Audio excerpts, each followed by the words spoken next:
پاکستان مسلم لیگ نون د مئی په 11 ثوابه کې جلسه وکړه. جلسه کې د پاکستان مسلم لیگ نون نائب صدر مریم نواز او نورو مشرانو ګډون وکړو. جلسې ته د وینا په وخت مریم نواز ویل چې پاکستان تحریک انصاف په درغلو حکومت ته راغلی او هم په درغلو یې د حکومت پرېښود. مریم نواز په تیر حکومت الزام لګول چې د پاکستان تحریک انصاف مشر عمران خان د انټيليجنس د ادارو په افسرانو سیاست کوي. शिकायत सिर्फ ये है कि जिन्होंने पहले सर पे बिठा شکایت یوازې دا دی چې عمران خان چې چا په سر کېنولي او اوس یې هغوی هم ملګرتیا نه کوي. ستا د ناسمو پالیسو بوج د پاکستان پوځ ولې پورته کړي؟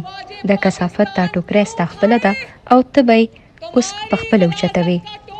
तुम्हारी गलाजत है इमरान खान, इसको तुम्हें ही अपने सर पे उठाना पड़ेगा इंशाअल्लाह. د پاکستان تحریک انصاف مشرانو وارپوار ویلي چې مسلم لیگ نون او د پی ډی ایم ټولې پارټیانې د خپلو درغلو پټول لپاره د تحریک انصاف مخالفت کوي. د مسلم لیگ نون مشر امیر مقام ویل چې د صدر په کرسۍ ناستن د پاکستان نه بلکې د پاکستان تحریک انصاف صدر دی. امیر مقام زیاته کړه چې تیر حکومت په ادارو تورونه لګوي خو چې کله هم په ملک کې غیر آئینی کارونه کیږي نو عدالتونه به د نیمې شپې لګي. कहते हैं अदालतें 12 बजे खोलते हैं तो क्यों न खोले जब आप आईन तोड़वा रहे हैं. دوی وایي چې عدالتونه د شپې په 12 بجې کولو شي وو. چې کله په یو ملک کې غیر آئینی کارونه کیږي وینه تویږي نو عدالتونه به د شپې خلاصيږي.